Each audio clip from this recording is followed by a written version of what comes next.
What's going on, guys? So 5 tips that made me a better producer. I've been producing for about a year and a half now, and this is what I've got for you. So number one, learn piano. Absolutely learn piano. I won't say don't learn guitar and drums and everything, like that's great. However, piano is fantastic. It's very, very good, especially if you're leaning more towards just production, or you want that to be your strong suit. You're an artist, you have to learn to produce as well. Learning piano, any MIDI, for people who don't know, a MIDI is basically a digital instrument in your computer. So whether that's, like, I have a MIDI for a saxophone, and it sounds very close to, it's called V-horns, I'll put a little thing up there.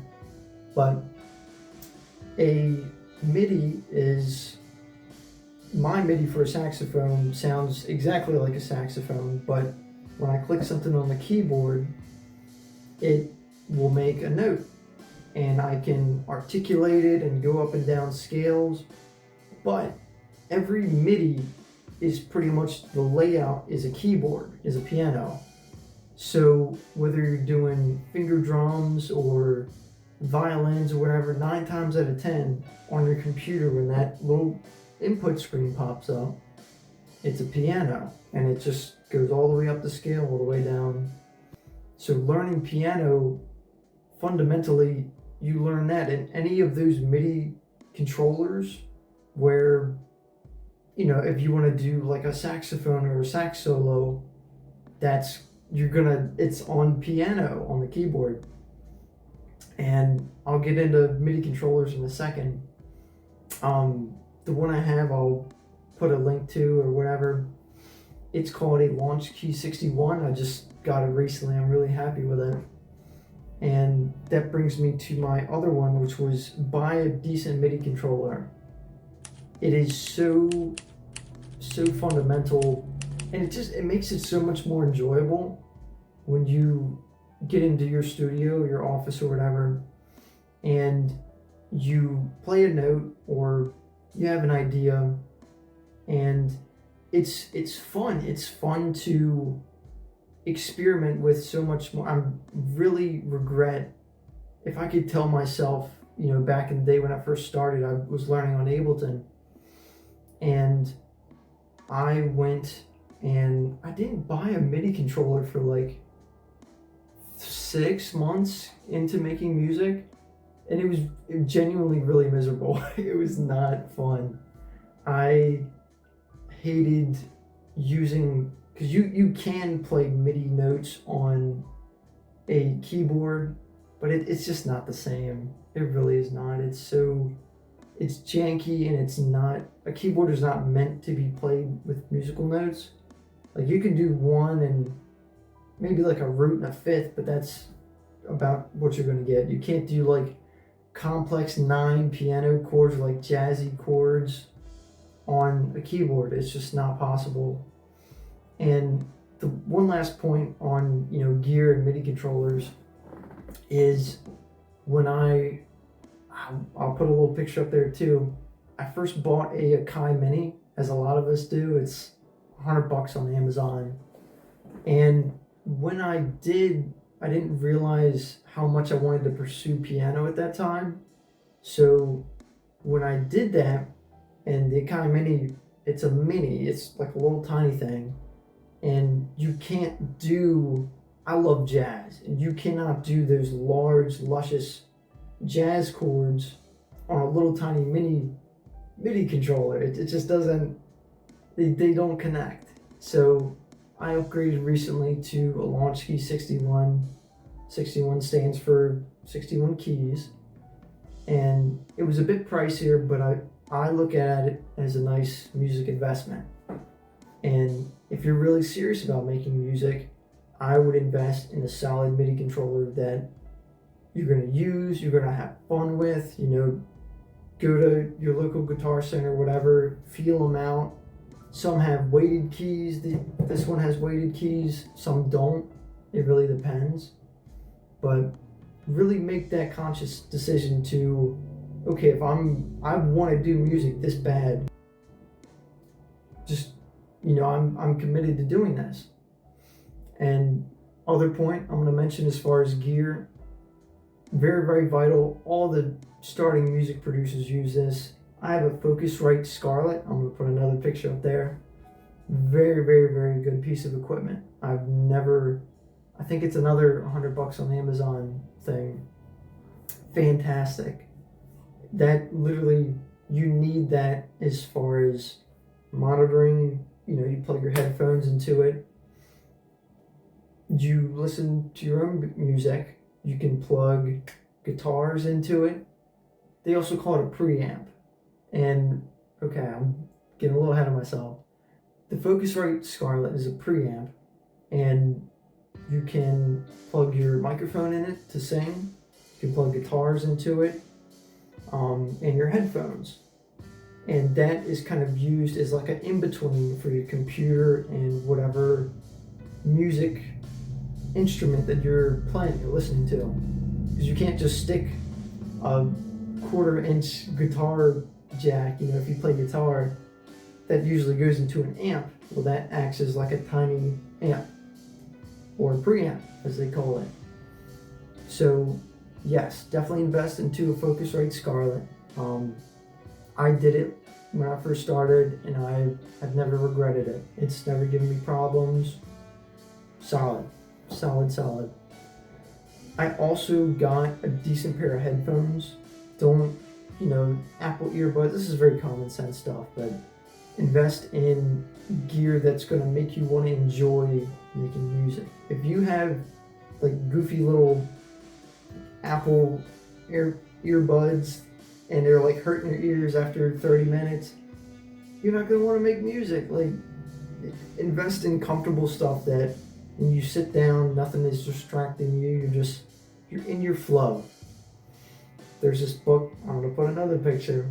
It's called Atomic Habits, and it talks about you need to make the hobbies that you want to implement or enjoy, your habits, make them fun, make them comfortable, make them something you want to do, something that's easy. It's very convenient for you to do. If you're digging in your closet for 20 minutes to find your dusty guitar and you gotta tune it, you might as well just put it back at that point. Like, it's not worth all that.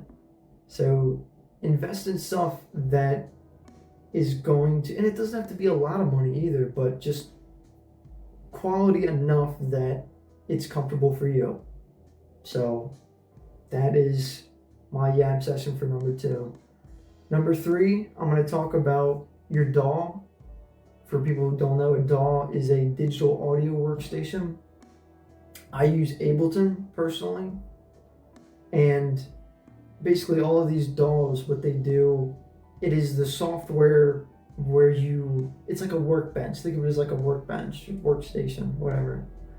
But this is where you piece together the drums and the, the synths and all of the violins, everything you piece it together. This is your production software that you boot up every morning when you go to make music.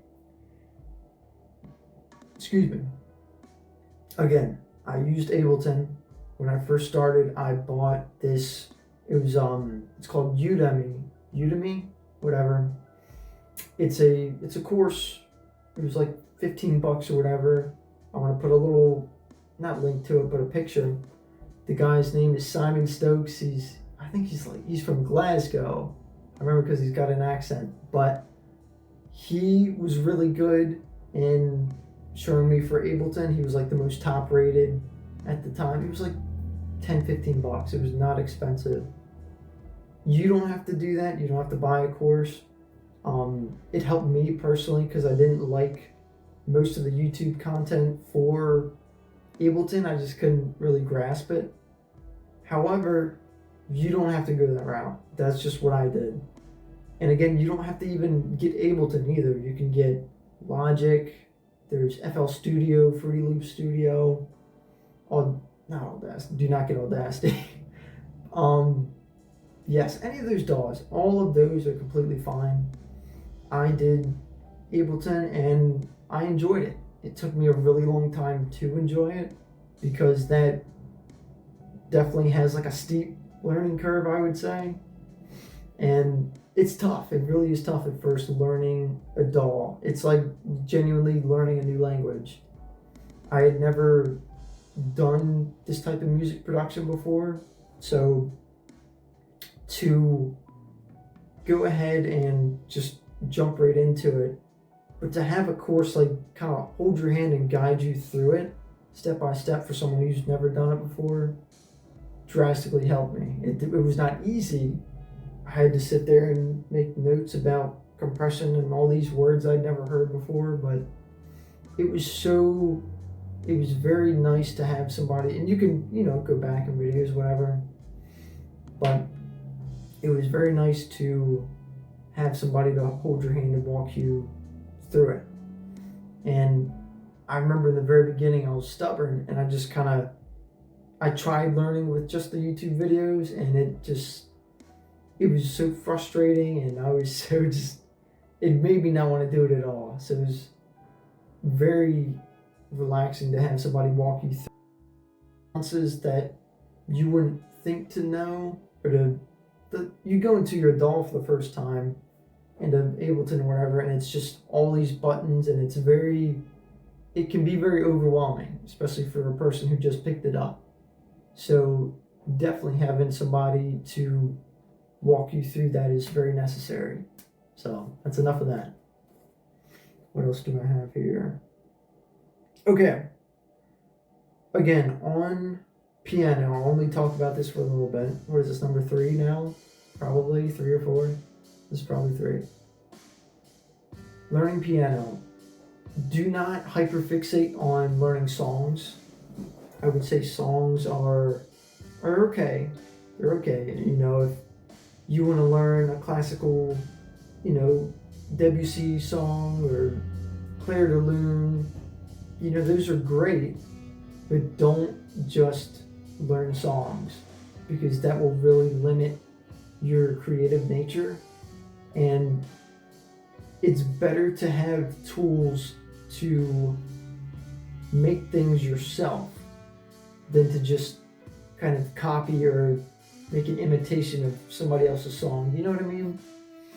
Because if you just hyperfixate on songs and you don't really, it's just muscle memory. You're not understanding piano at a deeper level. And I would really, really recommend you lean into piano. I mean, I started out as a guitarist and I switched to piano, and I've been so grateful for it, because you're so much more versatile as a producer when you learn piano, because of what I mentioned about those MIDI notes.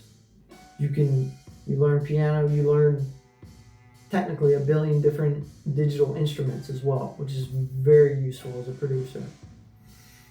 So learning songs, learn a couple, don't hyperfixate on them. I'm going to transition. Don't learn songs as much, but keys, chords, genuine piano chords, they're called jazz extensions, which is like the Roman numerals. I'll put a little picture up, but it's like a 1 to a 2, 3, 4, 5, 6, and 7, and then the octave of the note, and the scale repeats with the octave. And just learning like different scales. I started off with like D major and any kind of scale really, but the thing that fascinated me as a piano player, when I learned a scale, you learn the notes, and it goes up chromatically, but you also I learned the jazz extensions that go along with it. So it's just 4 notes with your hand, and you follow that scale all the way up. So all those 7 notes. I think I'm going to explain that more in a later video to go more in depth, but learning the building blocks and not just the songs makes a world of difference. Because once you have the building blocks, you can arrange things however you like. And that is very, very powerful as a producer. Okay.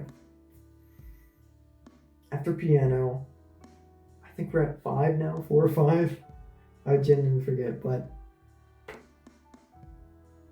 VSTs. What is a VST? A VST or a plugin is they typically call them third-party plugins, and that is anything outside of your stock DAW that you purchased. So for me, my DAW would be Ableton, and Ableton does come when you buy their standard package or whatever. I think it's like $200. It might be more, I don't know. But when you buy the standard package or even the light package, whatever, it comes with a bunch of preset, like those MIDI sounds we talked about earlier. It comes with a bunch of those. It comes with, drums, synths, just a whole bunch of stock stuff. And some of it is okay, but most of it is garbage. It really is. It's not good. Do not rely on stock plugins. There's a lot of, like I said, third-party plugins. You have to do a little bit of research as far as downloading them and everything, but a couple that I really like. The first that were really good was, what are they called? Splice Instruments.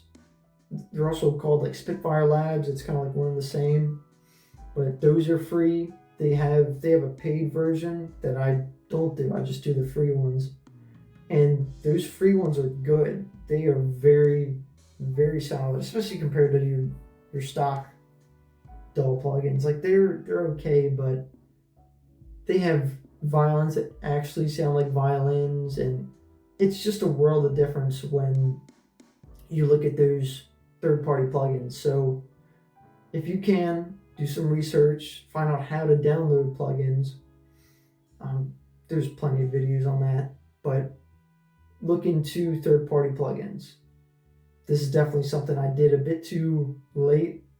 I should have done this a lot earlier, just to have a better quality sound. Like if you're doing whatever genre you're doing, you want a quality sound. If you're doing jazz, you don't want a violin to sound robotic. You want it to sound like a person is in the room just playing a piano, a violin. So definitely invest in, you don't even have to invest, but just quality plugins. And if you want to spend some money on plugins, that's fine. I bought a handful of them just from saving paychecks and all, and you don't have to do that, but it definitely helps if you're looking for a specific sound, like I mentioned earlier, the saxophone. There's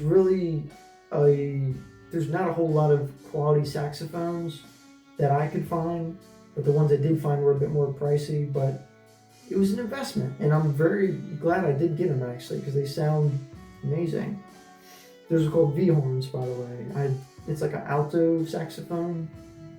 It was, oh goodness, I forget the price. It was a bit pricey, but I looked at that as an investment, and you should too.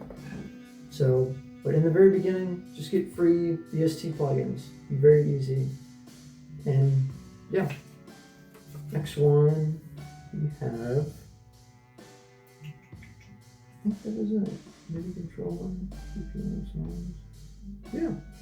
No, I think that's it. Yeah, that's pretty much all I got from the flashcards. I think I gave you guys 6. It might have been 6, I don't know.